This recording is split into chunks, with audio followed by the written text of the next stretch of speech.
Hello everyone. आज हम lecture 8 start कर रहे हैं ऑप्टिक्स का। स्पेशल कोहेरेंस आज का टॉपिक है। लास्ट लेक्चर में हमने टेम्पोरल कोहेरेंस के बारे में पढ़ा था, कालिक कला संबद्धता के बारे में, कि कुछ टाइम के लिए ही टेम्परेरीली किस टाइम इंस्टेंट के लिए कोहेरेंसी बनी रहती है जब तक कि वेव साइनोसाइडल है। आज स्पेशल कोहेरेंस के बारे में बात करेंगे। स्थानिक संबद्धता क्या होती है कि in special coherent wave there is a definite relationship between the phase of the wave at a given point another point at a certain distance away। कहने का मतलब है कि कोई भी स्रोत से अगर सेम ही लाइन में अगर दो बिंदु हैं, उनके बीच में हम कोहेरेंसी या फेज रिलेशनशिप देख रहे हैं, पॉइंट टू पॉइंट उनके बीच में डेफिनेट फेज रिलेशनशिप देख रहे हैं, जबकि एक पॉइंट दूसरे पॉइंट से एक सर्टेन डिस्टेंस पर हो। तो हमने मान लिया इस केस में कि कोई सोर्स एस है, बिंदुवत सोर्स एस है, स्रोत ऐसा है, और उसमें हमने उसी की लाइन में हमने दो पॉइंट मान लिए, कंसीडर कर लिए P1 और P2। ठीक है, तो let's is a point source emerging light wave on points P1 and P2 lying on same line। तो S सोर्स से लाइट निकल रही है, लाइट वेव प्रकाश तरंगें निकल रही हैं जो कि P1 और P2 के ऊपर आपतित हो रही हैं, और P1 P2 सेम लाइन में हैं। ठीक है, अब फेज रिलेशनशिप P1 और P2 पे डिपेंड करेगी दो बातों पर। ठीक है, now the phase relationship depends between P1 P2 depends upon कि P1 और P2 के बीच की जो डिस्टेंस है वो कोहेरेंस लेंथ के संग किस तरह का रिलेशन बना रही है। ठीक है, अगर P1 और P2 के बीच में P1 और P2 की जो डिस्टेंस है P1 P2 अगर very very less than coherence length है, ठीक है, अगर P1 और P2 के जो बीच की जो डिस्टेंस है वो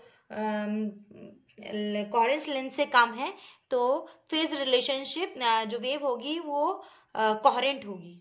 ठीक है, और अगर P1 और P2 की जो डिस्टेंस है, दूरी है, वो कोहेरेंस लेंथ से बहुत ज़्यादा है in comparison to coherence length, तो उनके बीच में कला संबद्धता नहीं होगी, तो वो कोहेरेंट नहीं होगी और उनसे इंटरफेरेंस जनरेट नहीं होगा। ठीक है, तो इस तरह के जो पैटर्न आएगा, जब P1 P2 कोहेरेंस लेंथ से कम होगा तभी कोहेरेंट वेव मिलेगी। मतलब P1 और P2 पे जो प्रकाश होगा वो आपस में जो सुपरपोजिशन होगी उससे इंटरफेरेंस पैटर्न दिखेगा, अदरवाइज नहीं दिखेगा। ठीक है, या फिर ऐसा होगा कि P1 P2 में जितनी ज्यादा दूरी होगी तो वो ऐसा महसूस होगा कि अलग अलग सोर्स के कारण है इनके जो वेव हैं वो पहुंच रही हैं, अलग अलग वेव सोर्स के कारण हो रही है, और जिनके बीच में किसी तरह का कोई फेज रिलेशनशिप नहीं है।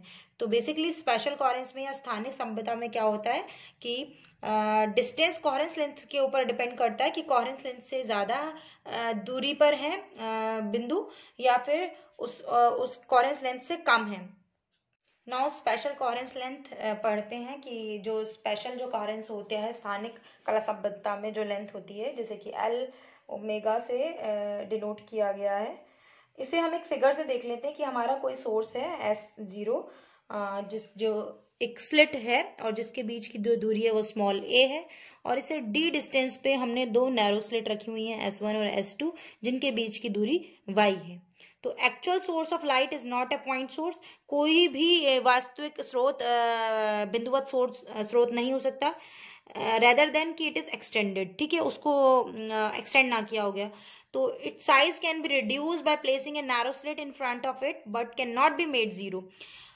साइज स्लिट का रिड्यूस किया जा सकता है लेकिन मिनिमम नहीं, जीरो नहीं किया जा सकता है। और उसको साइज को रिड्यूस कैसे किया जा सकता है कि इसके सामने दो स्लिट रख दी जाए, नैरो स्लिट रख दी जाए, जिससे कि वो उसका साइज रिड्यूस हो जाए, लेकिन जीरो नहीं हो सकता। The maximum value of y या the maximum distance between S1 and S2 for which sources S1 and S2 remains coherent defined at special coherence length LW।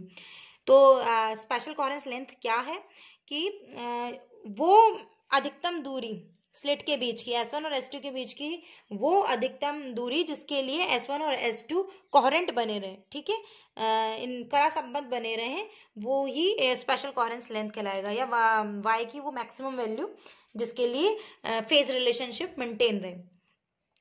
तो S1 और S2 के मध्य व अधिकतम दूरी, जिसके लिए S1 और S2 प्रकाश स्रोत कला संबद्ध रहते हैं, या y का वो अधिकतम मान को स्थानिक कला संबद्धता लंबाई एल ओमेगा कहते हैं। ठीक है, तो एल ओमेगा इज बेसिकली क्या है, वाई मैक्सिमम की वैल्यू है, वाई मैक्सिमम के बराबर कि जितने वो वाई की मैक्सिमम वैल्यू जिसके लिए S1 और S2 दोनों क्या हो, कोहेरेंट हो। Now the angular spread of the light waves emitted by each excited atom situated in the slit of width a is lambda by a। जो एंगुलर स्प्रेड कितना होगा उसका अगर हम फिगर से अगर से देखना चाहें तो ये a स्लिट, ये इसकी डिस्टेंस है इसका ना, तो ये कितना होना चाहिए, और हम लैम्डा वेवलेंथ की वेव सोर्स से एमिट हो रही है, एमर्ज हो रही है, तो उसका जो एंगुलर स्प्रेड होना चाहिए वो लैम्डा ओवर ए के बराबर होना चाहिए। ठीक है, तो एंगुलर स्प्रेड का मतलब कोणीय विस्तार। तो angular spread of the light wave is emitted by each excited atom situated in the slit of width a. तो जितने भी एटम जो कि स्लिट एक डिस्टेंस में आ रहे हैं उनके लिए जो एंगुलर स्प्रेड होगा वो लैम्डा बाय होगा। हैंस इफ एंगल जो है S1 S0 S2 slit, first slit से जो ये जो एंगल है ये वाला जो एंगल बनेगा, ये जो है ये आपका जो लैम्डा बाय है, कोणीय विस्तार है, उससे कम होना चाहिए। ठीक है, तो कम होगा तो then S1 and S2 will lie on the same wave front emitted by S0। अगर ये इससे कम होगा तो ये कंफर्म हो जाएगा कि S1 और जो S2 है वो सेम वेव फ्रंट से एमिटेड, सेम वेव फ्रंट पर मौजूद हैं जो कि S0 से एमिटेड हो रहे हैं, या सेम एक ही तरंगाग्र से पर स्थित हैं जो कि स्रोत S0 से जनरेट हुआ है। तो हेंस S1 और S2 क्या हो जाएंगे, कोहेरेंट हो जाएंगे। नाउ जो एंगल S1 S0 S2 किसके बराबर हो जाएगा, क्योंकि y ओवर d के, so this is S1 S0 S2 is equal to y over d, जो कि angle is equal to arc upon radius, therefore S1 and S2 to be coherent. अब आपका S1 S0 S2 lambda by ए से कम आया था और ये इसके इक्वलेंट आ रहा है y ओवर डी के, तो y over d is less than equal to lambda by, so that the special coherence length क्या हो जाएगी, एल ओमेगा क्या हो जाएगी, y मैक्सिमम के बराबर होता है, और वो हो गया y मैक्सिमम क्या आ गया, लैम्डा डी ओवर ए। ठीक है, और इन टर्म्स ऑफ थीटा निकले तो क्योंकि जो एंगुलर स्प्रेड है जो है उसको हम लिख सकते हैं L omega is equal to lambda over theta, theta क्या हो जाएगा a ओवर d। ठीक है, फिर theta is equal to a over d। तो ये हो गई special coherence length. Now method of producing coherent sources. अब हमें पता है कि किसी भी व्यतिकरण के पैटर्न को देखने के लिए हमें जो रिक्वायरमेंट है कि हमारा जो स्रोत है वो क्या होना चाहिए, कला संबद्ध होना चाहिए, कोहेरेंट होना चाहिए। तो किस तरीके से कोहेरेंट सोर्स उपयोग में लाई जा सकती है, कैसे जनरेट करी जा सकती है, कि किसी भी सोर्स को कोहेरेंट कैसे बनाया जा सकता है, उसके दो तरीके हैं, दो मेथड है। फर्स्ट है by division of wave front, ठीक है, तरंगाग्र के विभाजन द्वारा। सेकंड है बाय डिवीजन ऑफ एम्पलीट्यूड, आयाम के विभाजन द्वारा। तो दो तरीके से कोहेरेंट सोर्स बनाई जा सकती हैं, या तो उसे तरंगाग्र का विभाजन कर दिया जाए या फिर उसके आयाम का, तरंग की आयाम का विभाजन कर दिया जाए। ठीक है, तो इनमें पहला हम पढ़ते हैं कि by division of wave front, कि तरंगाग्र के विभाजन द्वारा कैसे कोहेरेंट सोर्स बनाई जा सकती है।